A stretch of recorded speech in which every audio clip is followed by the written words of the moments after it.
Greetings, everyone. DFG here, getting flight. Hey guys, I want to take a minute to share a video with you guys. This incident happened a few days ago, and I heard about the incident, but I had not actually seen the video of the incident. And this incident, this is the situation where the Muslim men attacked these two black females at their gas station. Some of you guys may have seen that footage already, so if you have, then you may not want to sit through the video aspects of it, but I would appreciate it, just to kind of, hear me out, the thoughts I have around it. Because as some of you guys already know, I'm from the city of New Orleans. As a matter of fact, I grew up in the lower Ninth Ward of New Orleans, an area as a kid that was very, very, a lot of black business owned, a lot of black pride, so-called black. Y'all know what I'm talking about, Hebrew Israelites.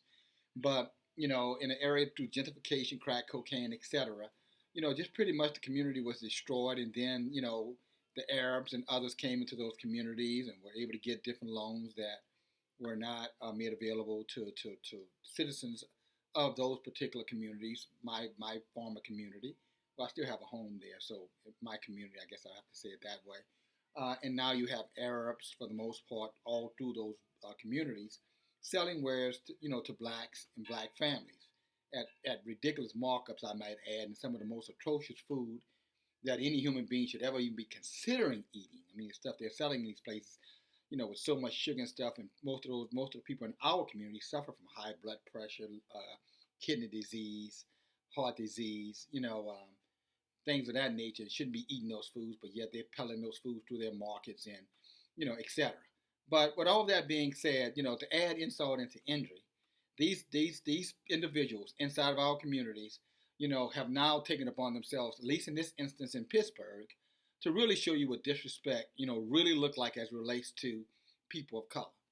And I point this out because rest assured, guys, ladies, if these were two white women, I want you to imagine if these guys would have done that to two white women, two Mexican women, two Asian women, two Puerto Rican women, to Chinese women, to, East Indian. Just think to yourself, if these guys, when you see this video, I want you to ask yourself the question, would they have had the audacity to do that to women of any other community other than the community they serve or the so-called, African American community, because they look down upon us with such disdain that our money is good enough for them, but beyond that, they see us as, dog shit on their foot. Sorry, just being honest about it. And some of you may not agree with that. Hey, some of you guys think these guys are your friends.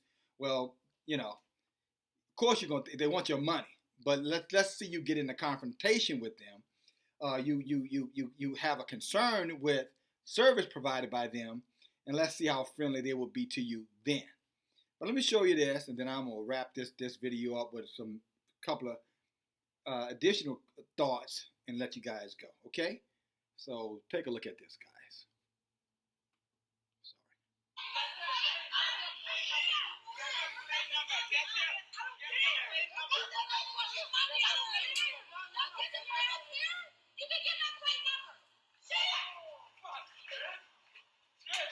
Now he's beating us, a black woman, they hitting two men. Look at him, pulling the clothes off. You hear those slaps? You hear that? Mm-hmm. Threw her head into one of the gas pumps. Look at that. Black people, so-called black people, Hebrew Israelites. This is what other communities think about your women. And so-called Hebrew Israelite men in Pittsburgh, I don't even know how this place is still standing in your community. I don't even know, I don't know if I can say it on YouTube or not. But let's put it like that. That building should be a place where people can't shop anymore. I'll say it like that. Look at this. Look at this.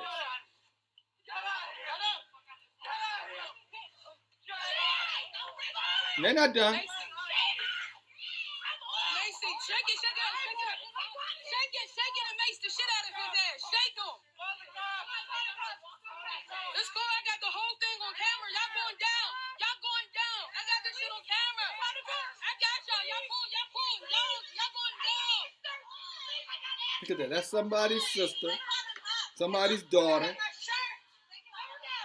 someone's mother probably. Go ahead, because I ain't got shit to do with it. Go ahead.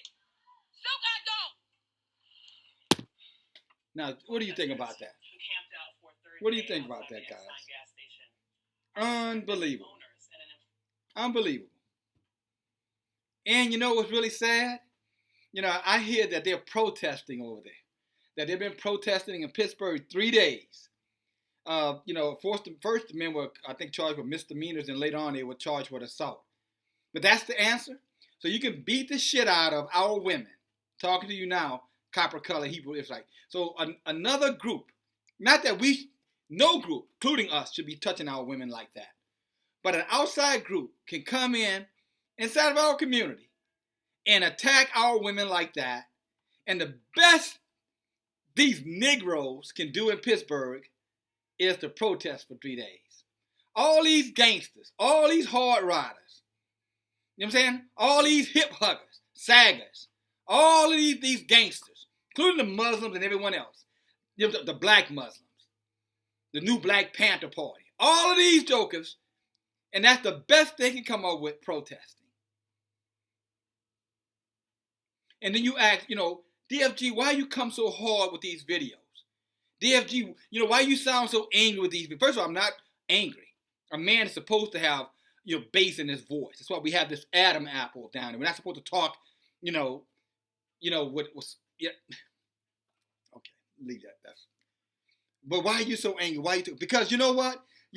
Isaiah 51 in our history book says, "Cry aloud, spare not, lift up thy voice like a trumpet." That's what Isaiah tells the men of our ethnic group. That we're not supposed to spare. We're supposed to be bold. We're supposed to be so loud, someone would hear a trumpet. Sounds like a trumpet playing. And any of our women in their right mind, that's the way they want to hear their men talk.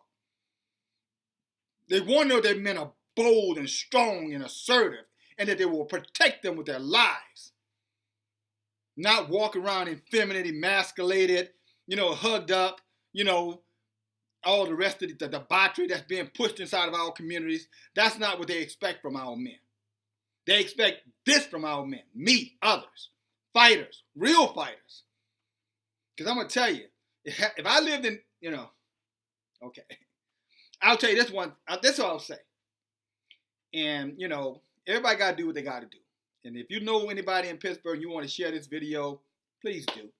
But this, I do know that if that happened in the city where I lived, to my people, by people we've been enriching for years, you know what I'm saying, taking care of their families, making sure they have nice homes and resources, and the best you could do is slap and beat the living shit out of our women.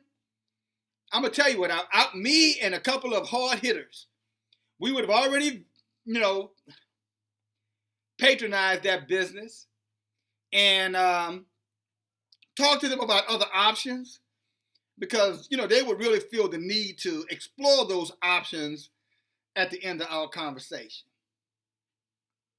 You know, and then, you know, I'm sure like the next few times we went to visit, we realized, man, they're gone. The whole place is gone. What happened to them? You know, I digress. Yeah. That's what should have happened, and that's what still should happen. We'll see.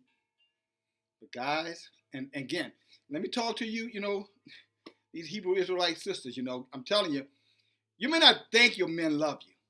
Some, you know, they're frustrated. They're having a hard road to hoe. No excuses for them. It's just a fact. You can see what's happening. They're being gangstered. Every time they walk out the door, they're being gangstered by a militaristic government that's dead set in a hostile environment that's dead set to destroy them. So they're up against it. So, yeah, they need to step up to the plate for you women. I know that. But I'm telling you guys, ladies, if you walk away from your men, this is what you can expect to happen. Because these Arab men had no fear of the black man. Wonder why. Why did they not think that we would come to you guys' rescue? What happened in their psyche to make them think that? But more importantly, why didn't those men show up? And men, again, that's in the Pittsburgh area. You guys got some serious explaining to do. You have some serious explaining to do. Y'all let this shit go down? We'll see. We'll see. Just wanted to share this with you guys. Again, last thing you know, I'm in this.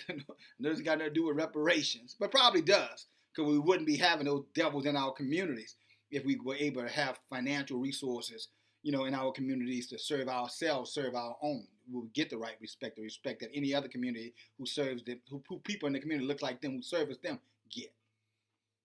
So until reparations, afforded us, then this is the kind of shit that you can look for in addition to everything else that I've said, because they don't feel like they have to respect you, because if you don't have money, then you don't have power. And, only thing power respects is power. But there are other means, as I said. There's some things you don't need money to do, which should have already been done. That's all I got for you. Talk to you next time. No reparations, no effing vote.